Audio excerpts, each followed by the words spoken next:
How much HTML, CSS and JavaScript do we need to learn for getting started with front-end web development? इस बार कोई intro नहीं, let's get started. To be honest, मेरे को web development सीखने में बहुत ज़्यादा टाइम लग गया, जस्ट बिकॉज कि मैंने सब कुछ सीखने की कोशिश की। Instead of just learning the basics and getting started with development, मैंने हर एक HTML टैग्स, हर एक CSS के प्रॉपर्टीज़ जो कि यूजुअली यूज़ भी नहीं होते, पर सच्चाई ये है कि आप HTML, CSS और जावास्क्रिप्ट के बेसिक्स को यूज़ करके एकदम बेसिक लेवल के प्रोजेक्ट्स बना के आप उसकी अंडरस्टैंडिंग फॉर्म कर सकते हो। और रही बात एक्स्ट्रा नॉलेज की, तो आप अलोंग द वे जब आप बड़े बड़े एप्लीकेशंस बनाओगे तब आप उसके बारे में स्टडी कर लोगे, which is absolutely fine।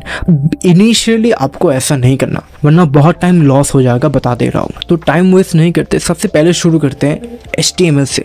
आपको हेडिंग्स के बारे में नॉलेज होनी चाहिए, उसके बाद पैराग्राफ, टेक्स्ट फॉर्मेटिंग कैसे काम करता है, जहाँ पे आपको bold tag, I tag, EM tag, उसके बाद BR टैग कैसे यूज़ करते हैं, उसके बाद लिंक्स जो कि A टैग से, एंकर टैग से होता है, उसके बाद लिस्ट के बारे में जानना बहुत ही ज़्यादा इंपॉर्टेंट है, जैसे कि अनऑर्डर्ड लिस्ट, ऑर्डर्ड लिस्ट, वो सारी चीज़ें जानना बहुत ही ज़्यादा इंपॉर्टेंट है।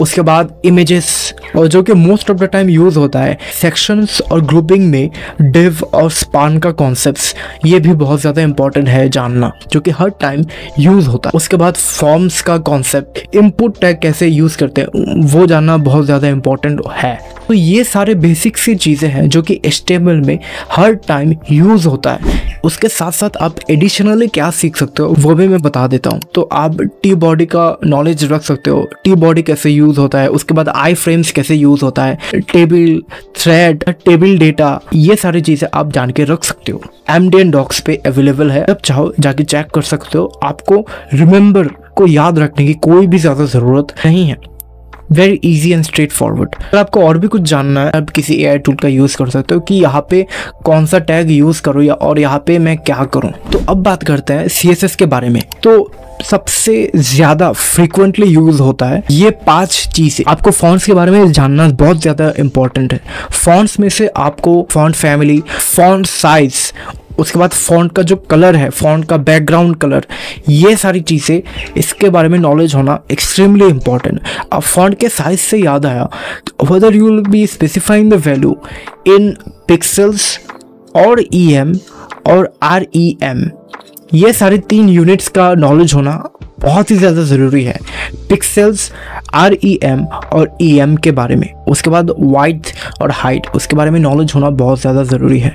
वाइड और हाइट को आप स्पेसिफाई कर सकते हो पिक्सल्स से भी, VW से स्पेसिफाई कर सकते हो, और VH का यूनिट यूज़ करके आप हाइट को स्पेसिफाई कर सकते हो। उसके बाद आपको बॉर्डर्स, बॉर्डर रेडियस और स्पेसिंग कैसे यूज़ करना, उसके बारे में जानना बहुत ज़्यादा इंपॉर्टेंट है।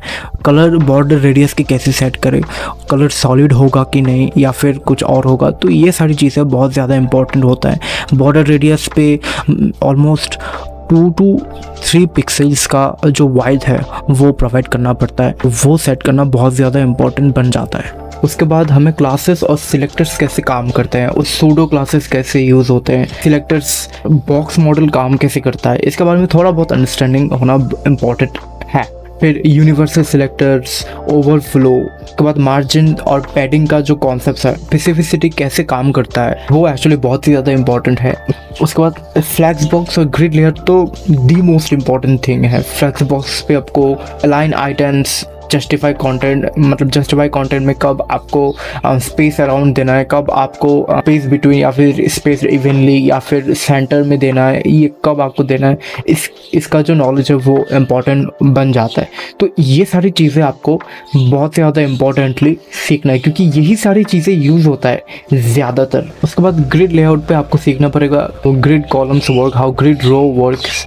उसके बाद एफर का जो कॉन्सेप्ट है ग्रिड लेआउट पे, जो कि कितने फ्रैक्शंस पे आप एलिमेंट्स को डिवाइड करोगे, वो चीज़ें जानना बहुत ज़्यादा इंपॉर्टेंट बन जाता है। ठीक है। उसके बाद CSS का जो वेरिएबल्स होते हैं, अब आप थोड़ा बड़ा CSS प्रॉपर्टी लिखते हो, लाइक अगर आप HSL यूज़ कर रहे हो या फिर आप RGBA यूज़ कर रहे हो, तो इसे रिपीट करने वाले हो, उस काम के लिए आपको CSS वेरिएबल का यूज़ करना बहुत ज़्यादा इंपॉर्टेंट बन जाता है। उसके बाद पोजीशंस एंड फ्लोट्स का जो यूसेज है वो भी इम्पोर्टेंट बन जाता है। पोजीशन में आपको जानना है कि कब आपको रिलेटिव यूज़ करना है, कब आपको एब्सोल्यूट यूज़ करना है। ये स्पेसिफिकली इमेजिंग, जब आप इमेज को इंसर्ट करते हो ना वेबसाइट पे, तो ये सारी चीज़ें इंपॉर्टेंट है। रिस्पॉन्सिवनेस तो बहुत ज़्यादा इंपॉर्टेंट है, बता दे रहा हूँ। क्योंकि अगर सच बताऊँ तो अगर आपका वेबसाइट रिस्पॉन्सिव है भी या नहीं, मतलब अगर आपका वेबसाइट डेस्कटॉप्स पे चल रहा है तो ये फ़ोन पे कैसे दिखेगा, तो ये कॉम्पैक्ट होगा ना।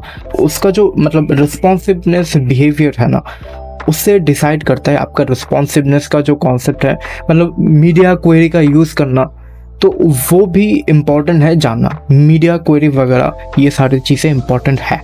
लास्ट पे आता है बेसिकली ट्रांसलेशंस एंड एनिमेशंस कैसे यूज़ किया जाता है। एनिमेशंस पे आपको कब की फ्रेम्स का यूज़ करना है, ट्रांसलेशन का जो डायरेक्शन है वो किस डायरेक्शन पे होगा, ये सारी चीज़ें आपको जानना बहुत ज़्यादा इंपॉर्टेंट है, क्योंकि बहुत ही ज़्यादा विजुअली अट्रैक्टिव लगता है। तो उस पर आप एकदम लास्ट पे फोकस करना। तो यही सारी चीज़ें हैं जो कि CSS पे आपको सीखना है। CSS पे वैसे तो बहुत कुछ है जानने को, सीखने को।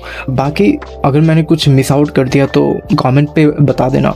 अब नेक्स्ट आता है जावास्क्रिप्ट पे। जावास्क्रिप्ट का पूरा रोड मैप का वीडियो मैंने बना के रखा है, ऊपर आई बटन में आपको मिल जाएगा, वो वीडियो बाद में देख लेना। तो सबसे पहले तो आप बेसिक से शुरू करो कि वेरिएबल्स कांस्टेंट्स से शुरू करके आपका मतलब डेटा टाइप्स इसके बारे में जानना, अरिथमेटिक ऑपरेशंस, लूप्स का जो कॉन्सेप्ट्स है। एक्चुअली जावास्क्रिप्ट पे भी 3 टाइप के ही होते हैं, for loop, while loop, do while loop. In development आप फॉर लूप ही ज़्यादातर यूज़ करोगे, ये बता दे रहा हूँ। तो फॉर लूप पे ज़्यादा फोकस करना। ऐसा नहीं है कि डू व्हाइल लूप या डू व्हाइल लूप आप यूज़ नहीं कर सकते, वो आपकी मर्ज़ी, पर generally for loop he use करना सभी लोग प्रेफर करते हैं और आप भी प्रेफर ही करोगे। उसके बाद इफ़ एल्स का जो कंडीशनल ऑपरेशंस है, ये सारी चीज़ों के बारे में जानना बहुत ज़्यादा इंपॉर्टेंट है। ऑपरेटर्स का जो यूज़ होता है यहाँ पे, लॉजिकल ऑपरेटर्स, ये सारी चीज़ें इंपॉर्टेंट है। उसके बाद फंक्शंस का नॉलेज रखना वेरी मच इम्पॉर्टेंट। फंक्शंस में अब बहुत सारे मेथड्स होंगे, आपको फॉर ईच का जो फंक्शन है वो आपको सीखना वेरी मच इम्पॉर्टेंट हो जाता है।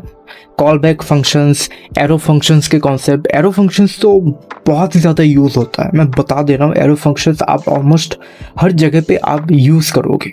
ऑब्जेक्ट्स एंड एरेज पे आपको फोकस करना है, दोनों ही ऑलमोस्ट सेम चीज़ है, दोनों ही वैल्यू स्टोर करने के लिए बना है, पर एरेज फ्रीक्वेंटली बहुत ही ज़्यादा यूज़ होता है। एरेज के बहुत सारे मेथड्स हैं, उसके लिए आप जा सकते हो। उसके बाद आता है स्ट्रिंग्स के बारे में आपको जानना बहुत ज़्यादा इंपॉर्टेंट बन जाता है। स्ट्रिंग्स के भी मेथड्स हैं, तो उसके लिए आप जा सकते हो, वो भी जानना बहुत ज़्यादा रेलेवेंट है।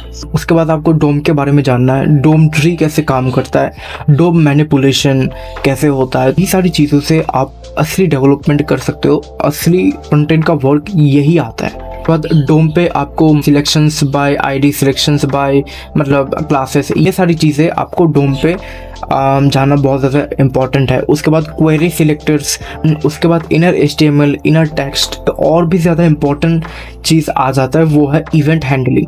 मतलब कि अगर आप माउस से क्लिक कर रहे हो तो वो क्लिक करने के बाद वो कैसे रिस्पॉन्ड होगा। जैसे कि जावास्क्रिप्ट पे थीम का जो चेंज होता है ना, डार्क थीम से लाइट थीम या फिर लाइट थीम से डार्क थीम, तो ये सारी चीज़ें जावास्क्रिप्ट की वजह से होता है। तो ये आपने क्लिक किया, क्लिक करने के बाद ये जो चेंज होता है, तो ये एक्चुअली इवेंट हैंडलिंग के कारण होता है। तो इवेंट लिसनर्स पे फोकस करना है आपको, ठीक है, वो बात की बात है, पर लिख लो अभी। अब आता है मतलब सबसे इम्पोर्टेंट चीज़, क्लासेस और इनहेरिटेंस के बारे में। बड़ा कुछ फ्रंट एंड का काम कर रहे हो या फिर बड़ा कुछ डिज़ाइनिंग वगैरह कर रहे हो, तो उस चीज़ के लिए आपको क्लासेस और इनहेरिटेंस का सहारा लेना चाहिए। उसका लाइन्स ऑफ कोड बहुत ज़्यादा हो जाएगा और चीज़ें बहुत ज़्यादा कॉम्प्लिकेटेड हो जाएंगी अगर आप क्लासेस और इनहेरिटेंस का यूज़ नहीं करोगे तो। इसके बाद यहाँ पे एरर हैंडलिंग भी होता है, सिर्फ ट्राई टू कैच मेथड का यूज़ करके। उसके बाद सिंक है, अवेट है, तो ये सारी चीज़ें बहुत बाद में आप करना। उसके बाद फैच APIs, ये सारी चीज़ें, कॉल बैक्स आप बाद में कर सकते हो। और उसके साथ साथ आपको प्रोजेक्ट्स करना है, मिनी प्रोजेक्ट्स, मतलब बहुत ही बेसिक लेवल के प्रोजेक्ट्स आपको करना है। और आपको एकदम बेसिक से ही आपको प्रोजेक्ट करना है ताकि आपकी अंडरस्टैंडिंग बढ़े। थ्रू आउट द जर्नी आप बहुत कुछ सीख जाओगे, दावा है मेरा। ठीक है। तो दैट इज जावास्क्रिप्ट का वो वीडियो जाके देख लेना, बहुत ज़्यादा डिटेल में बताया गया है वहाँ पे। मैंने बहुत सारे रिसोर्सेज शेयर किए हैं, कौन से वीडियो रिसोर्सेज, कौन से वीडियो सोर्सेज से आप अच्छे से सीख सकते हो। सो अगर आप इतना तक देख रहे हो तो thank you so much for watching this video and I will be signing off now.